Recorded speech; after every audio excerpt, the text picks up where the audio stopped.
I wanted to bring up one of the case studies, MySpace. Do you remember when MySpace happened? It was in the early 2000s and it just blew up. It was the first real social media platform, but they didn't outlast Facebook. Facebook had exclusivity because you could only use Facebook if you were connected to a certain school. Oh, okay. And then Facebook ended up becoming public so that anyone could join. Right. So what happened to MySpace, there was a fear of collaboration and innovation.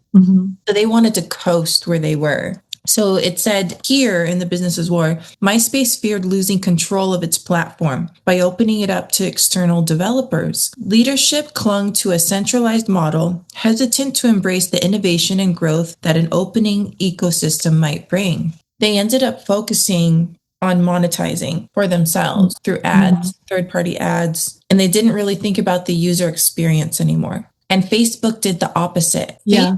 Focused on an ecosystem. Like if you go to Facebook, you can also like play games. You can do advertising for your business. MySpace focused heavily on monetization through intrusive advertising and user experience designs that catered more to corporate partners than to its users. Value strong audience. In contrast, Facebook embraced an open platform approach. Do you remember the movie Facebook? Yeah. Mark Zuckerberg. In the movie, you see him and he just wanted all of his friends together. He Right. valued people. Yeah. And he focused on his audience. Right. Whereas the mistake of MySpace was wanting to scale. Right. Without the audience in mind. Right. So the cost was they lost their audience. By the time MySpace attempted to adapt, Facebook had already captured its audience. So there was a timing. And MySpace, once the most visited site in the US in 2006, fell into irrelevance within just 5 years. In 2011, it was sold for a mere $35 million, a fraction of its peak valuation. Yeah, that's so tragic. Because that had all the potential that it had if they would focus on the right audience. And so I find that so good to be true. It's all about capacity. If you're trying to scale it, you don't have the infrastructure for capacity. And then also in the right direction of the audience, there's holes inside and eventually it'll collapse. And that's exactly what happened. And so I agree. That's a painful lesson, unfortunately. And in the advanced lesson part of this section, it says, focus on user value over monetization, which we already talked about. MySpace alienated its user by prioritizing short-term ad revenue over user experience. True sustainable growth comes from creating value first and monetizing second. And then it also says, adopt an ecosystem mindset. Fear of losing control often prevents companies from fostering innovation. And it says Facebook's open platform strategy enabled to leverage external creativity, making its ecosystem indispensable and adaptable. And that can translate into other industries. Like even as we were talking about M&A, we're going into fields that we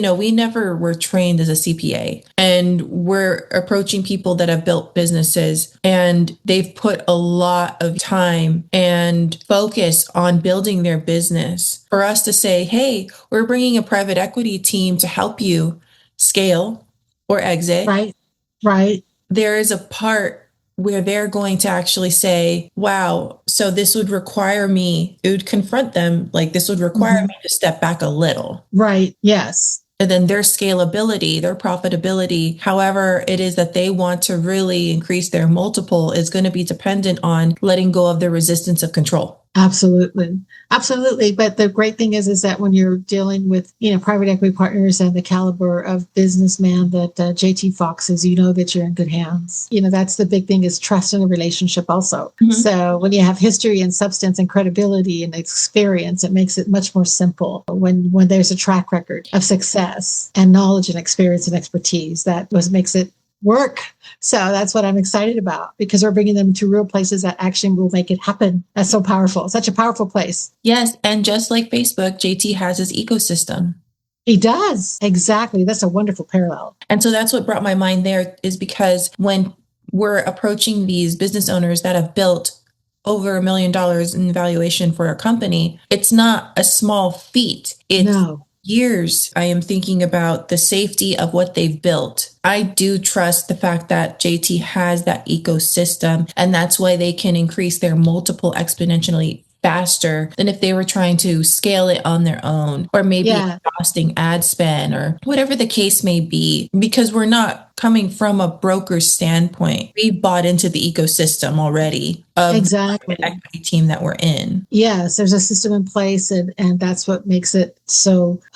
One of the things that makes it attractive, because you don't have to go create it and figure it out. You just get to tap in. So, and also to talk about building it from scratch to, $1 million company. That's probably one of the hardest things to do, is to start from scratch, to start from nothing, to create the traction, to enough to where you're starting to get a little momentum, and then you do more and more and more. And so the wonderful thing is that when you put that much time and effort to create a business at that level, and you're there, now it takes a lot more to scale. It just can take a lot more to exit at the multi, let's say 30 million, 40 million, $50 million and up. It takes decades, and sometimes not even accomplishable and by themselves as the one company. So what makes it possible is to merge with other companies, and you can exit and have a legacy wealth, structure in place, where if you worked really hard, sometimes it could take a company with the ups and downs through economies and changes. And let's say it took them 10, 15, 20 years to get to the million, or try to stabilize at $1 million or even $2 million.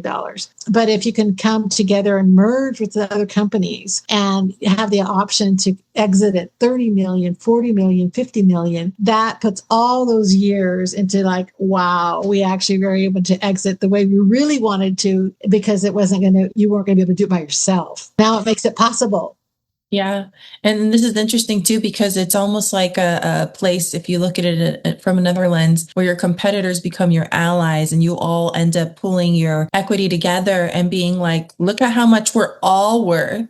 Yeah, exactly. So that's what I love, that, because now your competitors are your allies, just like you said, and you win together. Mm-hmm. And that's the best. That's the best. I love that, because in a community and a group of people, we can all win. And the people in the right place at the right time are the ones that are going to do it. Another key aspect in the advanced lesson of what we just talked about with MySpace versus Facebook is evolving faster than your audience. So MySpace failed to anticipate the evolving needs and expectations of social media users. Businesses must stay ahead of customer demands by continuously iterating, innovating, and shaping the future of their industries. And this is so true. If you're not even able to disrupt yourself, you're not continuously in the place of innovation. If you've built your company for X amount of years, say you started in the 60s with your company. Mm-hmm. So by now, from building your company from the 60s up until now at 2025, it's a whole different ball game. The saturation of marketing, how much social media moves the needle of markets. It influences decision-making in the political environment now. Yeah. So the way that things are really moving the chess pieces across the board is not the same game as it was back in 1960. Not at all. So then big lessons learned. Yeah. And so when we're talking about evolution, and say someone is like, well, I can't keep up, I might as well retire. But if you don't want to retire, but you just want support from, say, a team that really knows how to keep up with the times, well, then that becomes the best solution ever. It is. It's the best of both worlds. So you're able to evolve with what's taking place, and you have to be able to navigate the waters like that, because otherwise you get left in the weeds. Because technology we live in that world now, whether we like it or not. It's just how it is. And if people are not adding to their companies and their teams, especially with the mom and pops, I don't know if it was a different mindset, but it was just a different era, and a different way things were done. It was a lot of word of mouth and a lot of relationships face to face.